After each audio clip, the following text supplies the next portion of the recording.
അസ്സലാമു അലൈക്കും വറഹ്മത്തുള്ളാഹി വബറകാതുഹു. ബിസ്മില്ലാ അൽഹംദുലില്ലാ വസ്സലാത്തു വസ്സലാമു അലാ റസൂലില്ലാ. സഹോദരങ്ങളെ, സൂറത്തുൽ ബഖറയുടെ 83-ാമത്തെ ആയത്തിൻ്റെ 7-ാമത്തെ ക്ലാസ്സാണ് ഇൻഷാ അല്ലാഹ് ഇന്ന് ഇവിടെ എടുക്കാൻ പോകുന്നത്. ഈ ആയത്തിലൂടെ അല്ലാഹു സുബ്ഹാനഹു വ തആല പറഞ്ഞു, വഇദ് അഖദ്നാ മീസാഖ ബനീ ഇസ്രായീൽ, ഇസ്രായേൽ സന്തതികളുടെ ഉറപ്പ് നാം വാങ്ങിയ സന്ദർഭം. ലാ തഅബുദൂന ഇല്ലല്ലാഹ്, നിങ്ങൾ അല്ലാഹുവെ അല്ലാതെ ആരാധിക്കരുത്. വബിൽ വാലിദൈനി ഇഹ്സാന, നിങ്ങൾ നിങ്ങളുടെ മാതാപിതാക്കൾക്ക് നന്മ ചെയ്യണം. വദിൽ ഖുർബാ വൽ യതാമാ വൽ മസാകീൻ, നിങ്ങൾ നിങ്ങളുടെ അടുത്ത ബന്ധുക്കൾക്കും അനാഥകൾക്കും അഗതികൾക്കും നന്മ ചെയ്യണം. ഇത്രയും കാര്യങ്ങൾ സഹോദരങ്ങളെ കഴിഞ്ഞ 6ഓളം ക്ലാസ്സുകളിലായി നമ്മൾ ചർച്ച ചെയ്ത വിഷയങ്ങളാണ്. ഇനി ഇന്ന് നമ്മൾ പഠിക്കാൻ പോകുന്നത് അല്ലാഹു സുബ്ഹാനഹു വ തആല ഇസ്രായേൽ സന്തതികളിൽ നിന്ന് ഉറപ്പു വാങ്ങിയ മറ്റൊരു വിഷയവുമായി ബന്ധപ്പെട്ട കാര്യമാണ്. വഖൂലൂ ലിന്നാസി ഹുസ്നാ, നിങ്ങൾ മനുഷ്യരോട് നല്ലത് പറയണമെന്ന വിഷയമാണ് ഇന്ന് ഇൻഷാ അല്ലാഹ് നമ്മൾ പഠിക്കാൻ പോകുന്നത്. ഇവിടെ സഹോദരങ്ങളെ പ്രത്യേകം നമ്മൾ ശ്രദ്ധിക്കണം. അല്ലാഹു സുബ്ഹാനഹു വ തആല ഇവിടെ പറയുന്നത് അത് ജനങ്ങളോട് മൊത്തമായി നന്മ ചെയ്യുവാനാണ് അല്ലാഹു സുബ്ഹാനഹു വ തആല കൽപ്പിക്കുന്നത്. അതായത് ജനങ്ങളോട് മൊത്തത്തിൽ നന്മ സംസാരിക്കാനാണ് അല്ലാഹു സുബ്ഹാനഹു വ തആല പറയുന്നത്.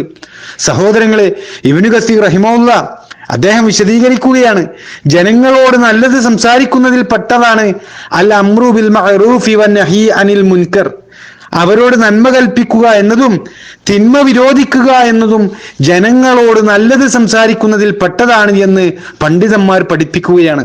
മഹാനായ ഇബ്നു അബ്ബാസ് റളിയല്ലാഹു അൻഹുവിൽ നിന്ന് ഈ രൂപത്തിൽ റിപ്പോർട്ട് ചെയ്തിട്ടുള്ളത് തഫ്സീർ പണ്ഡിതന്മാർ മുഴുവൻ ഈ ആയത്തിന്റെ വിശദീകരണത്തിൽ രേഖപ്പെടുത്തിയിട്ടുള്ളത് നമുക്ക് കാണാൻ കഴിയും.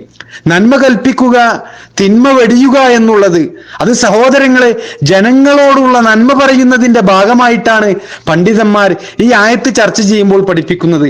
ജനങ്ങൾക്ക് ഇൽമ് പഠിപ്പിക്കുക എന്നുള്ളതും അതുപോലെ തന്നെ ജനങ്ങളിൽ മൊത്തത്തിൽ സമാധാനം പ്രചരിപ്പിക്കുക എന്നുള്ളതും അവരോട് സന്തോഷം പ്രകടിപ്പിക്കുക തുടങ്ങിയ നന്മ പ്രചരിപ്പിക്കുന്ന എല്ലാ സംശുദ്ധമായിട്ടുള്ള എല്ലാ നല്ലതായിട്ടുള്ള എല്ലാ വാക്കുകളും വഖൂലൂ ലിന്നാസി ഹുസ്നാ, നിങ്ങൾ മനുഷ്യരോട് നല്ലത് പറയണമെന്ന അള്ളാഹുവിന്റെ ഈ കൽപ്പനയിൽ ഉൾപ്പെടുന്ന കാര്യമാണ് എന്ന് പണ്ഡിതന്മാർ പഠിപ്പിക്കുകയാണ്. താബിഈങ്ങളിൽപ്പെട്ട മഹാനായ പണ്ഡിതൻ ഇമാം ഹസനുൽ ബസ്രി റഹിമഹുല്ലാ അദ്ദേഹം ഈ ആയത്തിന്റെ വിശദീകരണമായി പറയുകയാണ്, ജനങ്ങളോട് നന്മ കൽപ്പിക്കുകയും തിന്മ വിരോധിക്കുകയും അതുപോലെ തന്നെ ജനങ്ങളോട് ക്ഷമ കൈക്കൊള്ളുന്നതും പൊറുത്തു കൊടുക്കുന്നതുമൊക്കെ മനുഷ്യരോട് നല്ലത് പറയണമെന്ന അള്ളാഹുവിന്റെ കൽപ്പനയുടെ താല്പര്യത്തിൽപ്പെട്ടതാണ് എന്ന് സഹോദരങ്ങളെ ഈ പണ്ഡിതന്മാര് നമുക്ക് പറഞ്ഞു തരികയാണ്. എന്നിട്ട് സഹോദരങ്ങളെ ഈ ആയത്ത് പഠിപ്പിക്കുമ്പോൾ പണ്ഡിതന്മാർ അതിന്റെ പ്രാധാന്യം അറിയിച്ചുകൊണ്ട്, അതായത് മനുഷ്യരോട് നല്ലത് പറയുന്നതിന്റെ വിവിധ തലങ്ങൾ പഠിപ്പിച്ചുകൊണ്ട് നബി സല്ലല്ലാഹു അലൈഹി വസല്ലമയുടെ ഒരു ഹദീസ് ഉദ്ധരിക്കാറുണ്ട്. ഇമാം മുസ്ലിം രേഖപ്പെടുത്തിയ ഒരു ഹദീസ്. അവിടെ നബി സല്ലല്ലാഹു അലൈഹി വസല്ലമ പറയുകയാണ്, ലാ തഹ്ഖിറന്ന മിനൽ മഅറൂഫി ശൈആ, നന്മയിൽ യാതൊന്നും നിങ്ങൾ നിസാരവൽക്കരിക്കരുത്. വലൗ അൻ തൽഖാ അഖാക ബിവജ്ഇൻ തൽഖിൻ, താങ്കളുടെ സഹോദരനെ മുഖപ്രസന്നതയിൽ കണ്ടുമുട്ടുന്നത് പോലും നിങ്ങൾ നിസാരവൽക്കരിക്കരുത് എന്നാണ് നബി സല്ലല്ലാഹു അലൈഹി വസല്ലമ പഠിപ്പിക്കുന്നത്. നിന്റെ സഹോദരന്റെ മുഖത്ത് നോക്കിയുള്ള നിന്റെ പുഞ്ചിരി അത് നിനക്ക് സ്വതക്കയാണ് എന്ന് നബി സല്ലല്ലാഹു അലൈഹി വസല്ലമ പഠിപ്പിച്ചത് ഇമാം തിർമിദി റിപ്പോർട്ട് ചെയ്ത ഹദീസ്. അതുകൂടി സഹോദരങ്ങളെ നമ്മൾ ഇതോടൊപ്പം ചേർത്ത് മനസ്സിലാക്കേണ്ടതുണ്ട്. ഇനി ഇവിടെ ഈ ആയത്ത് ചർച്ച ചെയ്യുമ്പോൾ ഷേഖ് നാസിർ അബ്ദുറഹ്മാൻ അസ്സഅദി റഹിമഹുല്ലാഹ് വിശദീകരിക്കുന്ന വളരെ പ്രധാനപ്പെട്ട ഒരു കാര്യമുണ്ട്. അതെന്താണെന്ന് വെച്ചാൽ നാസിർ അസ്സഅദി റഹിമഹുല്ലാഹ് പറയുകയാണ്, മനുഷ്യന്മാരെ സംബന്ധിച്ചിടത്തോളം അവർ എല്ലാവർക്കും എല്ലാ ആളുകളെയും സാമ്പത്തികമായി സഹായിക്കാൻ കഴിയുകയില്ല. എങ്ങനെ? എല്ലാ ആളുകൾക്കും എല്ലാ മനുഷ്യന്മാരെയും സാമ്പത്തികമായി സഹായിക്കാൻ കഴിയാറില്ല. ഈ മേഖല എല്ലാ മനുഷ്യന്മാരെ സംബന്ധിച്ചിടത്തോളം അതിന് മാത്രം അത്ര വിശാലമല്ല എന്നാണ്. സമ്പത്തുള്ള വ്യക്തിക്ക് മാത്രമാണ് അത്ര വിശാലമായി മറ്റുള്ള ജനങ്ങളെ സഹായിക്കാൻ സാധിക്കുകയുള്ളൂ. എന്നാൽ മനുഷ്യനെ സംബന്ധിച്ചിടത്തോളം എല്ലാ സൃഷ്ടികളോടും നന്മ ചെയ്യുവാൻ അല്ലാഹു സുബ്ഹാനഹു വ തആല കൽപ്പിക്കുമ്പോൾ അത് എല്ലാ മനുഷ്യനും ചെയ്യാൻ കഴിയുന്ന കാര്യമാണ് സഹോദരങ്ങളെ.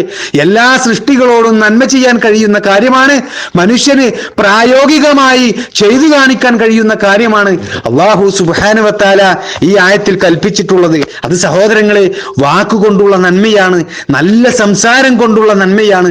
അതുപോലെ തന്നെ അള്ളാഹുവിന്റെ ഈ കൽപ്പന ഉൾക്കൊള്ളുന്ന മറ്റൊരു കാര്യമാണ് ജനങ്ങളോട് മ്ലേച്ഛമായ രൂപത്തിലുള്ള മോശമായ രീതിയിലുള്ള സംസാരം അത് പൂർണ്ണമായും ഒഴിവാക്കേണ്ടതാണ്.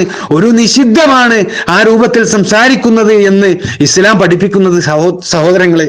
അതുകൊണ്ട് തന്നെ പണ്ഡിതന്മാർ സൂചിപ്പിച്ചതുപോലെ സത്യനിഷേധികളായ മനുഷ്യരോട് വരെ മോശമായ രൂപത്തിൽ സംസാരിക്കാൻ പാടില്ല എന്ന് ഈ ആയത്ത് പഠിപ്പിക്കുന്നുണ്ട് എന്നാണ് സഹോദരങ്ങളെ പണ്ഡിതന്മാര് ഈ ആയത്ത് ഓതിക്കൊണ്ട് വിശദീകരിച്ചുകൊണ്ട് പ്രത്യേകമായി കൊണ്ട് നമ്മെ ഓർമ്മപ്പെടുത്തുന്നത്.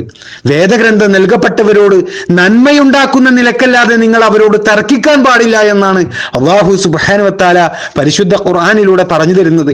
ഇത് സത്യവിശ്വാസികൾ സ്വീകരിക്കേണ്ട ഒരു നന്മയാണ്. അല്ലാഹു അവന്റെ അടിമകളുടെ മേൽ പഠിപ്പിച്ചിട്ടുള്ള ഒരു മര്യാദയിൽപ്പെട്ട ഒരു സൽഗുണമാണ് എന്ന് പണ്ഡിതന്മാർ നമുക്ക് പറഞ്ഞു തരികയാണ്. അതുകൊണ്ട് സഹോദരങ്ങളെ ഒരിക്കലും തന്നെ ജനങ്ങളോട് മ്ലേച്ഛമായ നിലക്കുള്ള സംസാരങ്ങളിൽ മുഴുകേണ്ടവരല്ല സത്യവിശ്വാസികളായ ആളുകൾ.